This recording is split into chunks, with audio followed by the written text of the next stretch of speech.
Assalamualaikum warahmatullahi wabarakatuh. Kami dari kelas 11 MIPA 3 dengan saya Muhammad Rehan Pratama B dan rekan saya Syarifah Salawasa Sabila. Di video kali ini kami akan membahas materi mengenai peran Indonesia dalam menciptakan perdamaian dunia melalui organisasi internasional.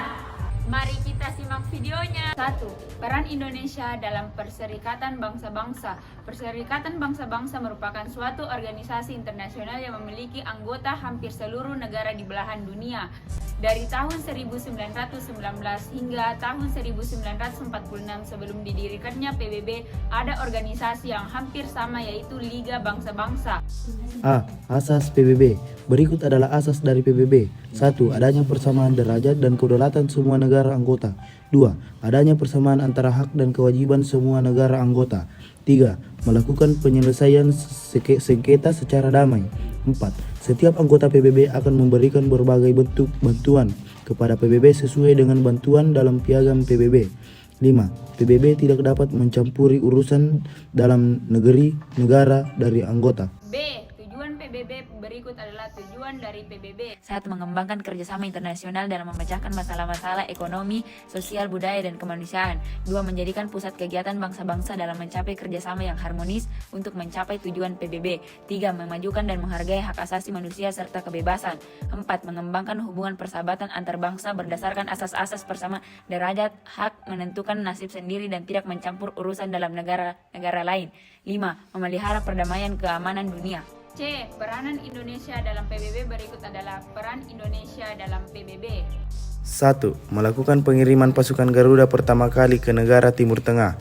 2. Pada tanggal 10 September 1960 melakukan pengiriman pasukan Garuda 2 dan 3 ke negara Kongo. 3. Pada bulan Januari 1973 melakukan pengiriman pasukan Garuda 4, 5, 6, 7, dan 8 ke negara Vietnam. 4. Turut berpartisipasi dalam menyelesaikan konflik di Bosnia. 5. Turut berpartisipasi dalam bentukan badan kekuasaan sementara PBB yang berada di Kamboja. 6. Mendapatkan suatu prestasi yang gemilang. 2. Peranan Indonesia dalam ASEAN. ASEAN atau juga dapat disebut dengan Perhimpunan Bangsa-Bangsa di kawasan Asia Tenggara adalah suatu organisasi kerjasama di kawasan regional negara-negara Asia Tenggara yang bergerak dalam bidang sosial, ekonomi, dan kebudayaan.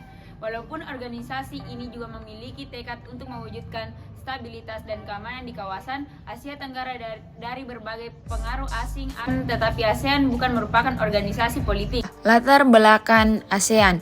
Berikut latar belakang dari berdirinya organisasi ASEAN di Asia Tenggara. 1.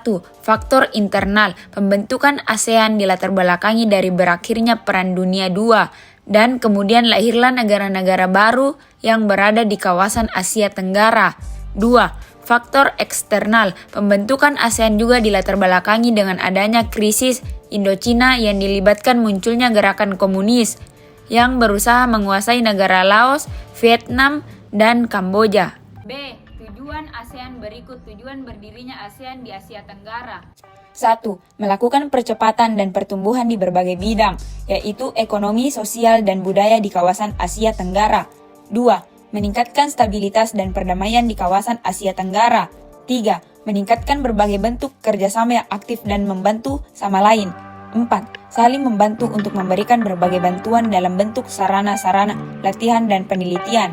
5. Melakukan kerjasama yang dilakukan dengan lebih efektif. 6. Meningkatkan berbagai studi mengenai Asia Tenggara. 7. Memelihara bentuk kerjasama yang erat dan bermanfaat bagi organisasi-organisasi internasional dan regional. B. Sejarah berdirinya ASEAN. ASEAN didirikan pada tanggal 8 Agustus 1967 di Bangkok, Thailand, yang diprakarsai oleh 5 menteri luar negeri. 1. Adam Malik, Indonesia. 2. Tun Abdul Razak, Malaysia. 3. Raja Ratman, Singapura. 4. Tanat Koman, Thailand. 5. Narciso Ramos, Filipina. D. Peran Indonesia dalam ASEAN berikut adalah peran penting Indonesia dalam pembentukan organisasi. 1. Indonesia menjadi salah satu negara yang menggagas lahirnya ASEAN. 2. Meluncurkan gagasan untuk menghargai dan melindungi HAM. 3. Meluncurkan gagasan pembentukan komunitas keamanan ASEAN. 4. Menganjurkan kerjasama penukaran barang dan jasa. 5. Menganjurkan adanya pementasan kesenian atau budaya negara-negara ASEAN. 3. Peran Indonesia dalam Konferensi Asia Afrika KAA merupakan organisasi perkumpulan dari bangsa-bangsa Asia Afrika. Organisasi ini dibentuk untuk menjaga dan mewujudkan perdamaian di seluruh dunia. Latar belakang KAA. 1. Persamaan nasib di berbagai negara-negara yang ada di Asia dan Afrika. 2. Persamaan masalah sebagai negara yang masih terbelakang dan masih berkembang. 3. Memiliki suatu keinginan menggalang berbagai kekuatan dari negara-negara Asia Afrika. 4. Memiliki satu kedekatan yang kuat. 5. Memiliki kedekatan letak geografis antara negara-negara Asia Afrika. 6. Adanya bangsa yang sudah merdeka akan tetapi belum memiliki kesadaran untuk bersatu. B. Pelaksanaan KAA. 1. Konferensi Kolombo. Konferensi Kolombo menghasilkan beberapa keputusan antara lain sebagai berikut.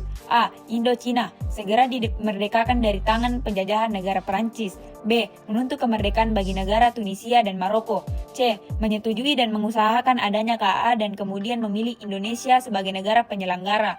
2. Konferensi Bogor. Konferensi Bogor tersebut menghasilkan beberapa keputusan yaitu sebagai berikut.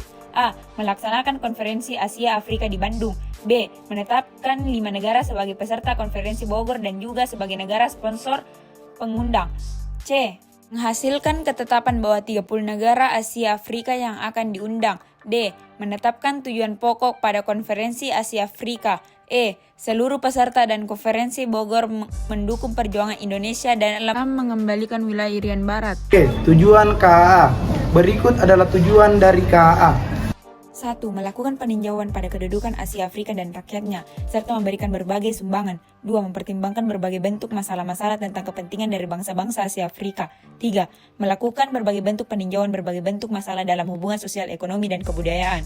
4. Mengembangkan sikap menjaga dan saling pengertian serta kerjasama yang dilakukan antara bangsa-bangsa di kawasan Asia Afrika. D. Hasil KAA berikut adalah hasil dari Konferensi Asia Afrika. 1. Memajukan dalam berbagai bentuk kerjasama di bidang ekonomi, sosial, dan budaya. 2. Menyerukan kemerdekaan di negara Tunisia, Maroko, dan Aljazair di jajahan negara Prancis. 3. Menuntut kembalinya Irian Barat atau Papua kepada Indonesia dan kawasan Aden ke negara Yaman. 4. Menentang segala bentuk kegiatan kolonialisme, imperialisme, dan diskriminasi serta berpartisipasi aktif. E. Peran Indonesia dalam KAA berikut adalah peran Indonesia dalam KAA. 1. Indonesia turut berperan untuk memprakarsai dan juga digunakan sebagai tempat konferensi pancanegara kedua. 2. Indonesia berperan aktif dalam memprakarsai dan sebagai tempat penyelenggaraan KAA. F. Arti penting KAA. Berikut arti penting terselenggaraannya KAA. 1. Memberikan sebuah harapan bagi kemerdekaan negara yang masih mengalami penjajahan. 2.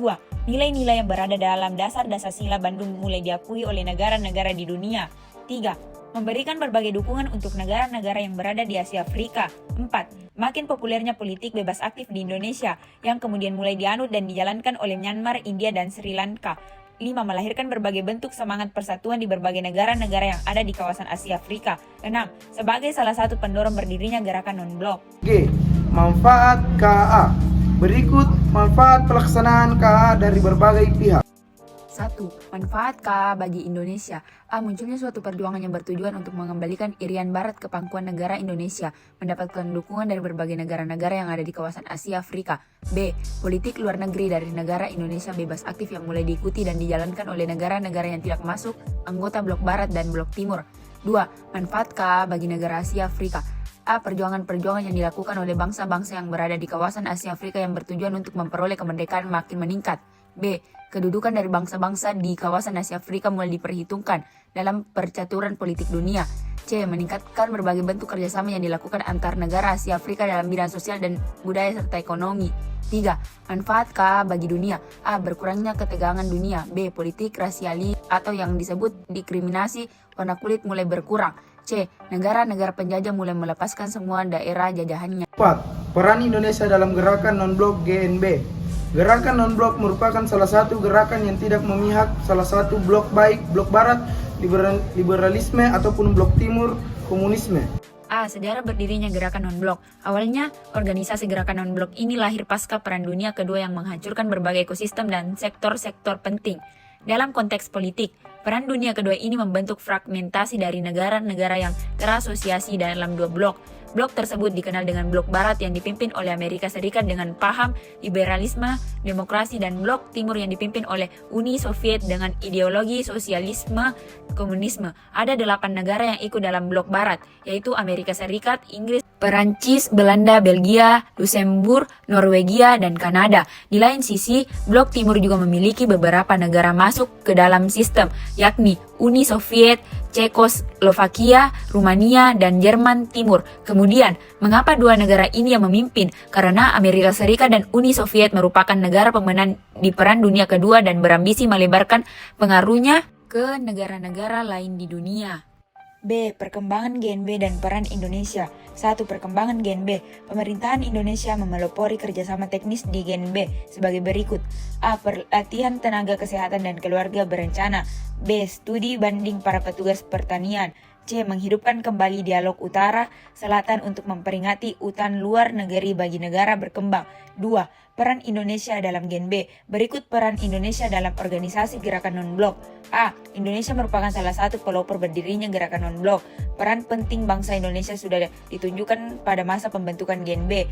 B. Indonesia berperan sebagai tuan rumah KTT GNB tahun 1902 dan selanjutnya berlaku sebagai ketua GNB adalah Presiden Soeharto. C. Pemerintahan Indonesia merupakan pencetus kembali untuk menghidupkan dialog Utara-Selatan. D. Indonesia melakukan kerjasama ekonomi, khususnya ekspor-impor dengan negara-negara anggota GNB. E. Indonesia sebagai pemrakarsa kerjasama dalam bidang teknis, misalnya kependudukan dan pertanian. Itulah tadi pemaparan materi dari kami. Kurang lebihnya mohon dimaafkan. Wabillahi taufiq wal hidayah. Wassalamualaikum warahmatullahi wabarakatuh.